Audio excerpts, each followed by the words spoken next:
Hello there, my spooky, scary skeletons. Welcome back to another episode of my Halloween Spooktacular. And welcome back to the second episode of Making a Monster.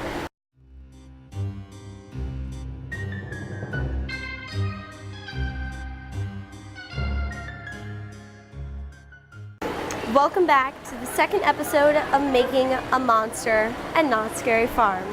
So, the monsters have been cast, we're ready to go, but a monster isn't a monster without their costume. So, let's find out how a monster gets their costume.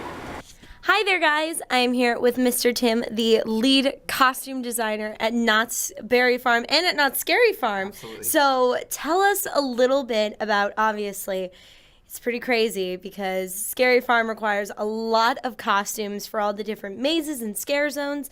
But something I really noticed when walking through Scary Farm is that when you look at all the different monsters from different scare zones, that you can very easily point out who goes where when it comes to monsters and their costumes.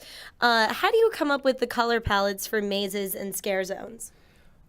How we come up with them is a lot of the environment's going to dictate what we need to do. Specifically for Ghost Town. If you walk through Ghost Town, the Fog Alley, there's some amazing buildings in there, and that told the story. Those were my colors. So it was really easy. It's a lot of old wood. If you think of old barns and wood that's drying out in the sun, they have that nice brown tone that starts to go to grays, and then they get those blues and greens. And what we do is we let the environment talk to us. It tells a story. For example, Forsaken Lake. We're next to a lake. So some of those colors came directly from the lake. We went out there and looked at it at night and saw how the moon reflected off the lake. So that color palette was given to us by the environment. For Boardwalk, we have giant roller coasters. So our color palette had to compete with that. And so I made some serious choices about how can I compete with a giant roller coaster? It was like, oh my gosh, there's a giant green roller coaster here. What can I do? And so I started thinking, what works with all those colors out there? And I was like, well, what's the first thing I think of a clown? One of the things I always thought of was a red nose. So for my childhood, it was about that red nose. So I was like, okay, I want to have red be my theme. And how can I pull that theme from head to toe? And then what can I do to counterbalance the environment? So with all that color and all the lights and everything that was going on, I was like, I'm going to do something that doesn't have color. I'm going to do a sepia tone that has no color. It's kind of neutral of color. So that's how the boardwalk got developed. Strong red with sepia tones. And then I wanted a palette. I wanted something to play with our eyes because, again, out there's all these coasters going on. Yeah. So I went, what's busy? Plaid. Plaid's a busy fabric, so I made plaid be my choice to help counterbalance all the busyness out there. I wanted something busy as well. So as you walk through those areas, one last one that we have is the hollows. It's all about the forest.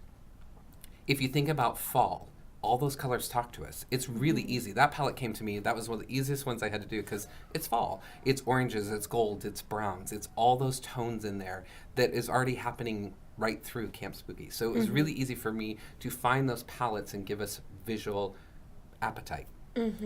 Awesome. So the Scary Farm is a pretty crazy and chaotic season here. It's Little bit. here at Knott's. And the monsters, especially the sliders and people in the mazes who are running and they're on the ground and there's all these things happening.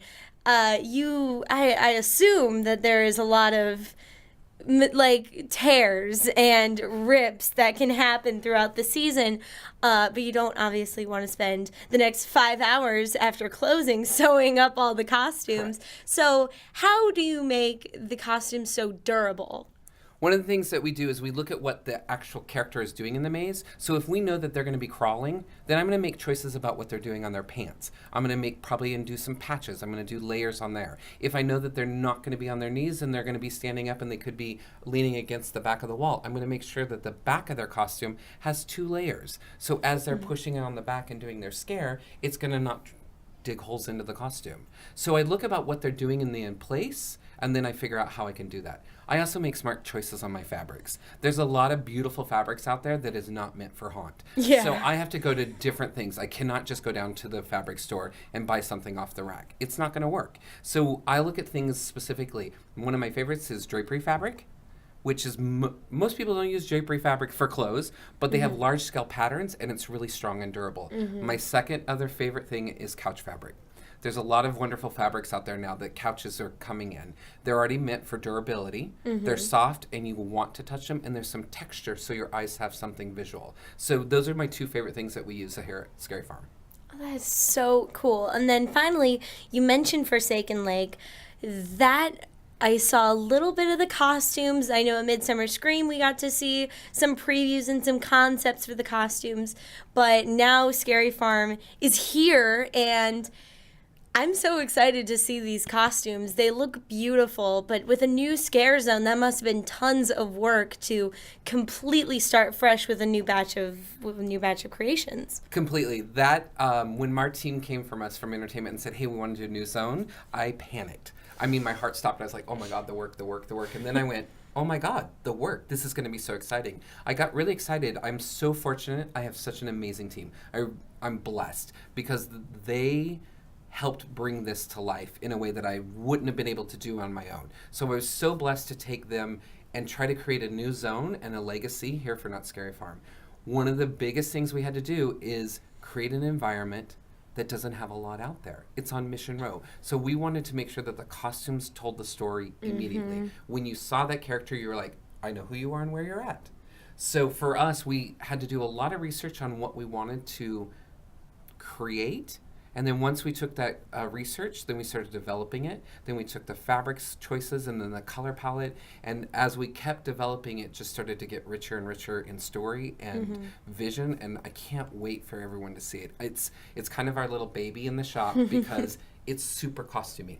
So unlike some of our other areas where it's very military and it's kind of a jumpsuit go, this is all about details. It's about layers. It's about texture. It's about details that we don't normally get to do. So it's super exciting to put this in a new zone. I can't wait for everybody to see it. I'm so excited to see it. And I was actually walking through the park earlier, and I saw the set pieces for Forsaken Lake, and it looks gorgeous. But like you said, that whole little area, it's not what you would picture. Obviously, you have the lake, but it's not your first thought to go to. And the fact that you have these costumes really is going to make it an immersive experience and really put those guests in a place where looking at it during the day, they wouldn't necessarily think of that. Correct. And I think that's so cool how Scary Farm can really transform from day to night, even though it can be the same sets, but once you have the monsters there, it can really just take it to a whole new level. Correct. Our monsters breathe life. They breathe life into the environment. If you're just walking through the day, it's an environment that you're like, this is cool. There's some things on the building, there's some texture, there's some props, there's some decor, but the minute you bring those monsters in, it gives it life. It gives it character. It gives it a whole pulsing sensation that why people come.